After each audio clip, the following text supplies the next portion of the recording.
You say we did a few things. We did 20 years worth of policy making in about 2 months, because that's roughly how old the Medicare telehealth benefit is. So essentially, basically CMS's thinking at the start of the pandemic was we need to get our payment regulations just sort of out of the way to allow clinicians sort of the most flexibility possible in terms of, keeping beneficiaries home and keeping themselves safe.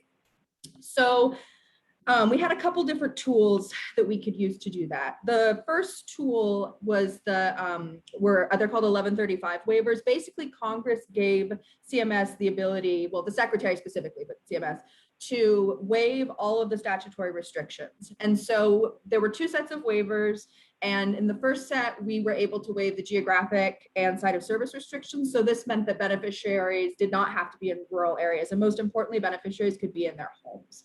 And then we also, with a second set of waivers, waived the list of practitioners that can furnish, so that any practitioner, regardless, if they can bill Medicare, they can bill for telehealth during the public health emergency. And we also allowed for certain services to be done using audio-only communication technology, in recognition of the fact that, particularly for the Medicare patient population, they may not have access to, due to things like broadband, or just maybe don't want to use, the sort of two-way audio video that we've required. So all of that was done with waivers. And then we also undertook emergency rulemaking. So there have been, I think, at least 4 interim final rules, but the stuff pertaining to telehealth is mostly in the first 2. And so this was in March, and end of March and end of April was when these 2 IFCs came out.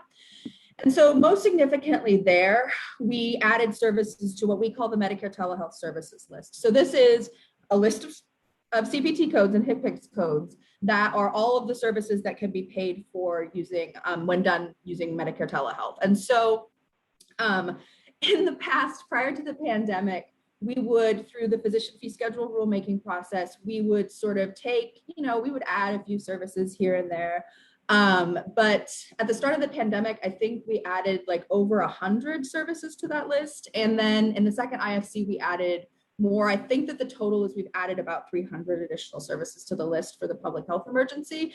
And our thinking there was that if a clinician comes to us and says, I am doing this service using telehealth and it's not on the telehealth list, like, can you please put it on the list so that I can get paid for it when I'm doing it as telehealth? Like, we felt that that was sufficient to sort of, and that the need to reduce exposure risk was so great that rather than sort of that would be sufficient in terms of our justification for our regulatory process,